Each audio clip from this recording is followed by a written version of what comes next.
Salut, comme promis, nous sommes maintenant sur le site.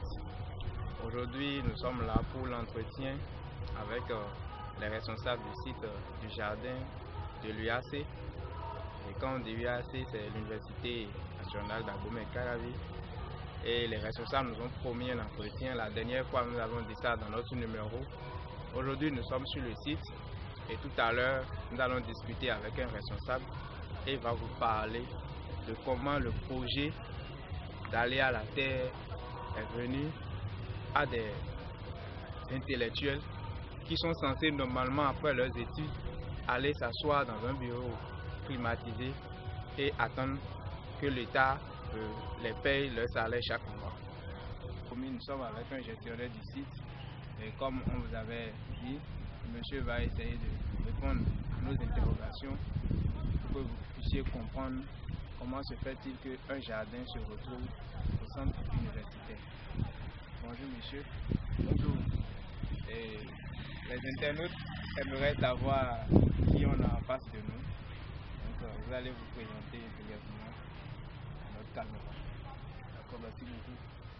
Je m'appelle Carton Aroko. C'est une maîtrise en géographie et option aménagement du territoire. Voilà. Ok. Donc, monsieur Adoko a une maîtrise en géographie et on voudrait savoir comment monsieur Adoko a laissé les bureaux, comme tous les jeunes aiment quand même le faire après les études, se retrouver dans un bureau climatisé. Monsieur Adoko a laissé les bureaux pour venir se retrouver dans le jardin universitaire. Merci beaucoup. C'est une expérience qui a commencé en 2014 avec le premier corps des volontaires de l'université d'Abomey-Calavi. J'avais en tête avec un ami l'idée d'aller apprendre le maraîchage à Ouiho. Et le projet était la bienvenue. J'ai dit qu'il faudrait prendre part à ce canal pour apprendre le maraîchage. Donc on a pris part le service des volontaires de l'université d'Abomey-Calavi, la première promotion. C'est ce programme qui nous a permis d'aller apprendre le maraîchage sur 10 mois. Et en 10 mois, on a acquis tout ce qui est connaissance dans le maraîchage, plus ou moins. Donc à la fin des 10 mois, le professeur Lozogo allait avec le recteur sur son bon, pourquoi ne pas essayer de mettre en pratique ce qu'on a été apprendre là-bas, les acquis de là-bas. Nous, ici, là, est né. Et on a mis en pratique, et plus tout ce qu'on a appris à Ouiho, le premier marché de Ouiho. Le projet a commencé en 2014. Avec une centaine d'étudiants, on a fait certains sont allés, certains ont carrément laissé le maraîchage. Mais moi je n'ai pas laissé. Parce que à petite échelle, j'ai vu ce qu'il y a dedans et je me disais, bon, quand j'aurai les moyens à grande échelle, je vais réaliser de grandes choses. Voilà. On a atterri ici par le biais du service de volontaires de l'université. Ok, comme vous l'aurez constaté, M. Adoko a bien démontré une des questions que je voulais lui poser, savoir comment le jardin s'est retrouvé à l'université. Et c'est ça, il vient de nous dire. Le jardin est né par le biais du service de volontariat en 2014 et l'université, le recteur avec M. professeur Ogunwale Leloge sont eux qui ont voulu que ce que ces volontaires ont appris, qu'ils puissent les mettre en pratique dans le centre universitaire. Ok. Nous allons demander maintenant à M. Adoko les difficultés qu'il a eu à rencontrer quand il s'est mis sur le terrain. Comme particulièrement moi, quand j'aime quelque chose, je ne vois pas de difficulté dedans, puisque je fais l'effort de transformer ce qui est difficulté en atout. Voilà. Il faut faire le maraîchage pour maîtriser l'eau. Voilà. Donc si tu tiens à faire le maraîchage, il faut maîtriser l'eau. Si tu ne maîtrises pas l'eau, tu vas voir que ça constitue pour toi une difficulté. Donc tu veux faire le maraîchage, tu fais l'effort de maîtriser l'eau. Là, tu transformes cette difficulté en atout. Le premier principe pour faire le maraîchage, c'est la terre. Nous sommes dans un pays où la terre est un peu difficile. Mais nous, on a commencé l'expérience ici. Et je disais auparavant que on a commencé l'expérience ici en espérant que quand on aurait quelque chose, un espace de plus grandiose, on puisse mettre en pratique aisément, sans contrainte majeure, tout ce qu'on a appris à Horizon, ce qu'on a essayé de mettre en pratique ici. Et on aurait acquis à 100%, pratiquement à 100%, assez d'expérience pour gérer l'exploitation d'une grande envergure. Voilà. Donc, vous aimez quelque chose, selon moi, vous aimez quelque chose et il n'y a plus de difficultés dedans. L'obstacle se présente à vous, vous faites l'effort de transformer en atout. Le problème est réglé. Sinon, on dirait, bon, on n'a pas l'eau, la terre est difficile, on n'arrive pas à écouler, on n'a pas ce problème-là ici. Oui, honnêtement, moi je parle en mon nom, je n'ai pas ce problème-là ici. Je produis le vent. C'est le nombre de mois passé à Réfort. C'est ce nombre de mois qui m'a permis d'avoir assez de clients. La majeure partie de ma clientèle vient de là-bas. Et c'est des gens que je ne connais pas le biais de UAC. Le système de volontariat, voilà. Donc il n'y a pas de difficulté pour moi.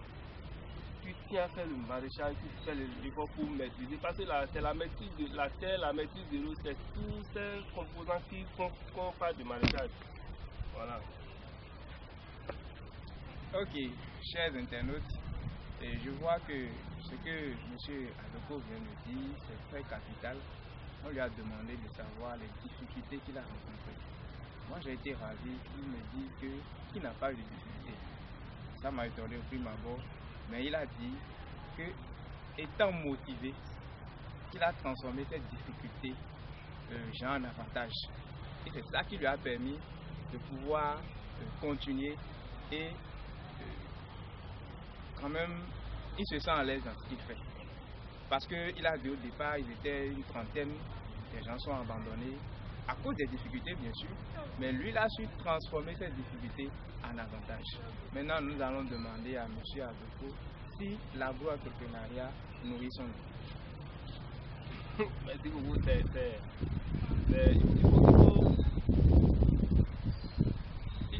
Il faut, moi, j'ai une maîtrise, hein, et je suis dedans et mon ambition c'est d'y rester dedans.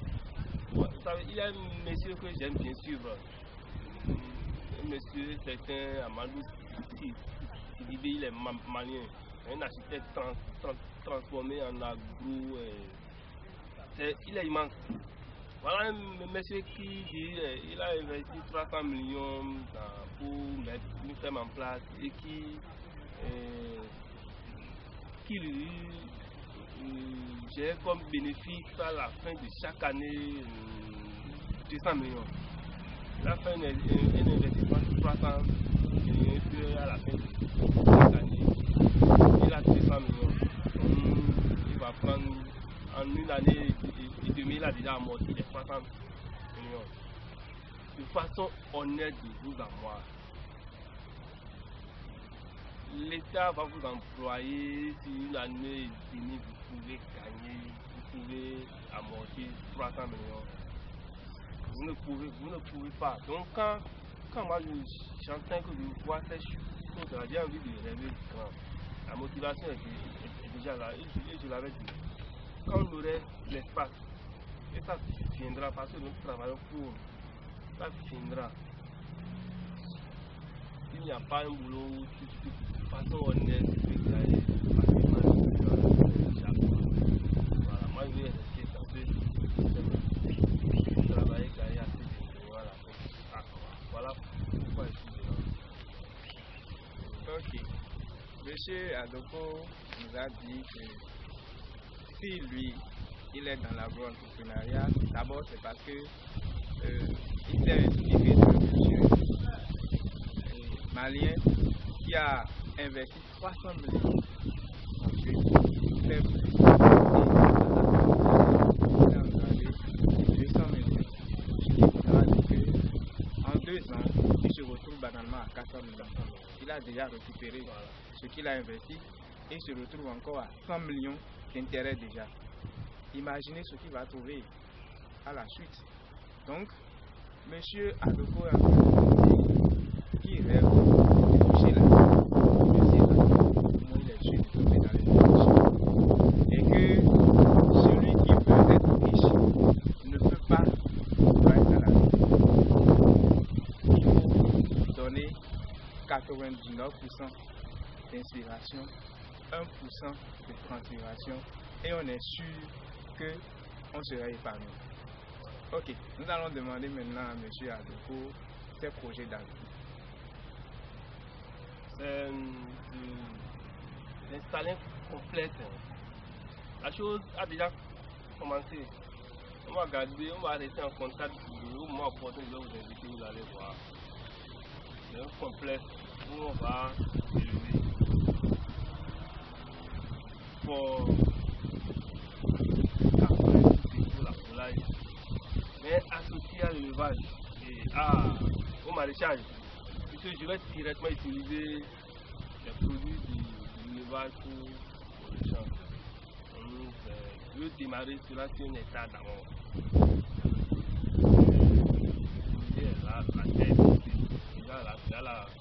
La terre, il me reste à peaufiner, à apporter des petites touches et finalement du maraîchage. Je veux gravir les échelles à petits pas. Et je crois en moi que je suis pas limité. Voilà. Je sais déjà ce qu'il y a dedans à petite échelle ici. On s'imagine ce que je peux gagner quand j'aurai en face de moi des étapes. Bien sûr, pour améliorer certaines choses par rapport à la façon de travailler, la façon d'avancer, tout ce voilà. C'est de démarrer dans le maraîchage. Je peux associer autre chose, mais c'est de démarrer dedans. Être incontournable dedans. Quitte à voir à quoi associer pour que cela puisse prospérer, nourrir mon environnement immédiat. Voilà. Donc, M. Adoko vient de nous dire qu'il ne compte pas laisser un jour ce qu'il a déjà entamé pour aller s'asseoir dans un bureau. C'est vrai, il aura son bureau à lui, mais pas aller s'asseoir dans un bureau tout fait. Et il compte aussi élargir son entreprise. Faisant de l'élevage, au maraîchage, pour pouvoir quand même engager lentement et pour être sûr qu'on fait. Maintenant, nous allons demander à M. Adoko des conseils qu'il peut donner à la jeunesse. Cette jeunesse qui a étudié, qui a la mange pour papa et maman chaque matin et chaque soir et qui dit je suis diplômé sans emploi. Quel conseil M. Adoko peut envoyer à cette jeunesse pour aller se lever et savoir que l'État n'est pas là pour nous, que nous sommes là pour aider l'État à nous aider. Merci beaucoup. Entreprendre est difficile, mais il faut prendre le risque pour réussir. Il faut prendre le risque pour réussir. Tant que nous sommes ici, celui qui n'a pas de nouveau parmi nous ici, c'est la licence. On a tous étudié. Au moins, à l'échelle du Bénin, étudiant avec une maîtrise, bon, il n'a pas trop étudié, mais il a étudié. Il faut prendre le risque. Moi, je vous ai dit, j'ai fait une maîtrise en géographie, option aménagement du territoire. J'ai analysé un peu mon environnement immédiat, il faut que je me batte. Cela m'a amené à prendre les différents systèmes d'irrigation des champs. Hormis ma maîtrise là, j'ai été à prendre les différents systèmes d'irrigation des champs. Je ne sais pas, un système d'irrigation, surtout ne pas le faire. Il suffit que j'ai le prospectus et je vais faire l'installation. Et j'ai été apprendre beaucoup de choses. Le jardin même, je ne parle pas du maraîchage. La pose des gazons, des fleurs, tout et tout. J'étais tranquille un jour ici. Mon téléphone a sonné, on a dit, c'est vous monsieur, on a besoin de vous pour un travail. Ouais, l'espace vert qui est devant le studio dans les rails. J'étais tranquille ici quand mon téléphone a sonné. Je ne sais pas comment ils ont eu mon numéro, mais pas le biais d'une photo que j'ai mise sur Facebook où je faisais une installation. On m'a contacté, je suis allé les voir. Et c'est moi qui ai fait le système d'arrosage. J'étais tranquille quand ils m'ont appelé. J'ai laissé ma maîtrise. Je ne peux pas apprendre ça à l'université. On met la maîtrise, il faut remuer la tête pour dire maintenant qu'est-ce qu'il faut faire pour que sans cette maîtrise on puisse survivre. Les gens veulent compter seulement sur le diplôme obtenu. L'État est saturé, l'État ne peut plus engager tout le monde. Et même si l'État avait les moyens, il faut voir, moi j'ai fait la géographie, il faut voir le nombre de géographes, le nombre de gens titulaires de maîtrise en géographie au Bénin. Maintenant on va les engager ou eux-mêmes, celui qui est titulaire du maîtrise en géographie, c'est fait quoi? On met le maraîchage, les différents systèmes d'irrigation des champs, la pose des gazons, les fleurs, et puis le forage, et puis la sérigraphie, des choses que j'ai appris en parallèle quand j'étais. On met quelque chose, la maîtrise, la seule chose que la maîtrise me permet de faire, ça là me permet de faire des choses devant. Là où les autres peuvent apprendre en une année, moi je peux prendre 3 à 4 mois et je fais la chose. C'est l'avantage du diplôme obtenu à l'université. Donc, les gens qui attendent que le diplôme les nourrit là, ils vont moisir à la maison. Ils n'ont qu'à risquer, prendre le risque pour entreprendre. Les débuts sont difficiles. L'entrepreneuriat là, les débuts sont difficiles. Mais il faut persévérer, persister, tomber sur le pour réussir. Quand on évoque des gens, il y a beaucoup, les gens qui ont réussi dedans, ils ont tous une histoire. Ils ont échoué. Chaque fois qu'ils réussissent, ils se lèvent. Chaque fois qu'ils tombent, ils se lèvent. Donc il faut accepter, prendre le risque. Maintenant quand vous levez là, il faut vous lever en même temps. Et c'est pourquoi j'avais échoué avant. Maintenant il faut trouver les moyens de continuer, vous avez fait tomber avant. Voilà. Vous allez vous croiser les bras, ça ne peut pas marcher. Il faut prendre assez de risques. Même si ça ne marche pas, c'est votre effort. Vous se présente à votre obstacle. Prendre la peine de dire qu'est-ce que j'avais fait que ça ne m'avait pas marché. Maintenant, trouver les voies de moyens pour que la chose marche. Parce que quand vous entamez, c'est comme un choc. Quand vous entamez et que ça ne marche pas d'un coup là, on est un peu découragé. Donc quand on n'est pas motivé là, on se dit bon, je vais tenter autre chose. Vous allez tenter autre chose, ça ne va pas encore marcher. Un exemple, j'étais là-bas un jour, je n'ai arrivé, j'ai mis les dents, il est dans la pratique, il a dit quelque part, il dit non, il est déjà grave, j'ai dit bon, maintenant qu'est-ce que je peux faire? Il me dit de l'espace. J'ai dit j'ai aménagé 32 francs là-bas, si tu veux là, moi je vais te donner, tu vas mettre en pratique ce que il dit de faire des choses. Il a dit là, j'ai la pépinière, j'ai dit non.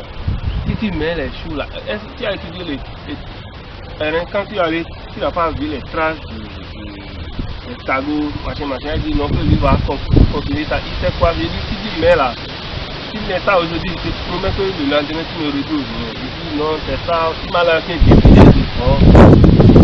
Il a mis les choux. D'abord, le premier jour, il a mis les choux, il n'a même pas arrosé. Pourquoi moi je suis arrivé, je lui ai arrosé ça.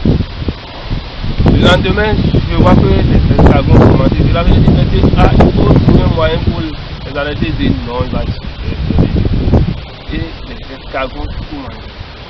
Et finalement, il a dit, il s'est obligé de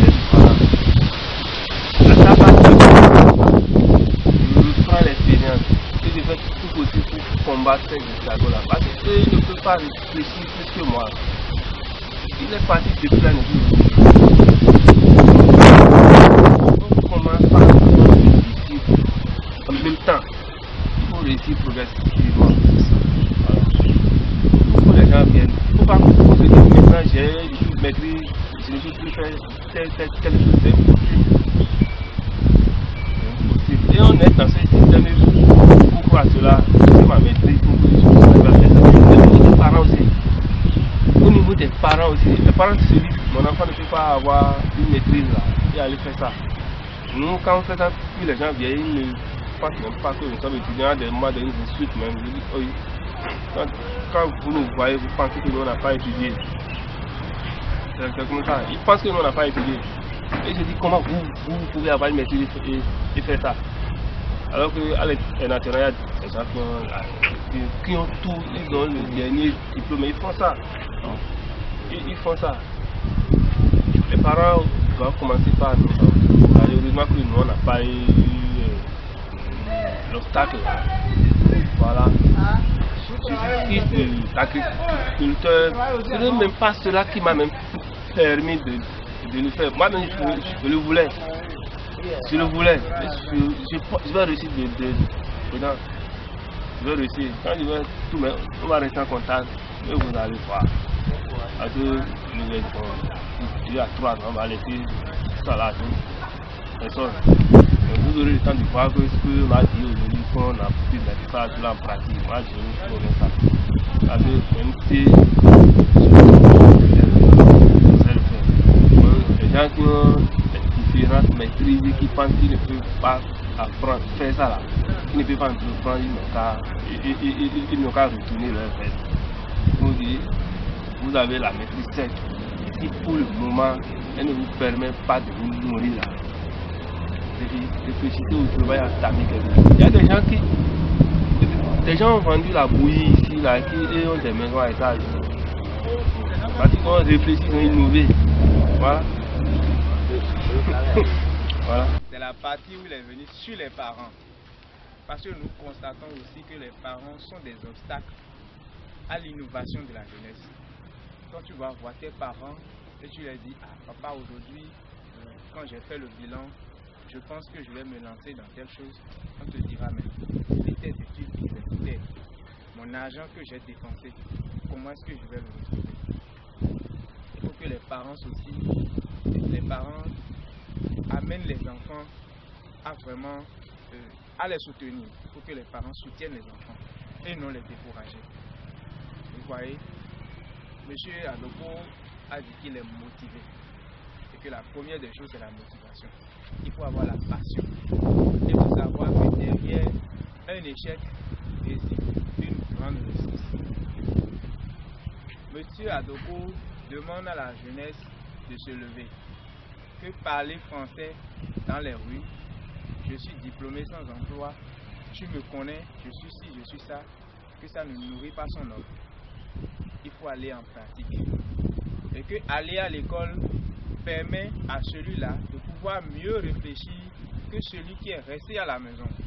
Et en fait, les diplômes, c'est pour pouvoir nous amener à vite réagir dans des situations par rapport à ceux-là qui ne sont pas allés à l'école. Donc, déposons nos diplômes tranquillement et allons à la pratique. Parce que celui qui veut être riche ne peut pas aller s'asseoir dans le bureau. Tu serais un voleur. Et le voleur, on sait ce qui peut lui arriver. Donc si tu veux avoir la liberté et en même temps la richesse, je pense qu'il faut suivre l'exemple de M. Adoko, déposer son diplôme et aller à la pratique. Merci.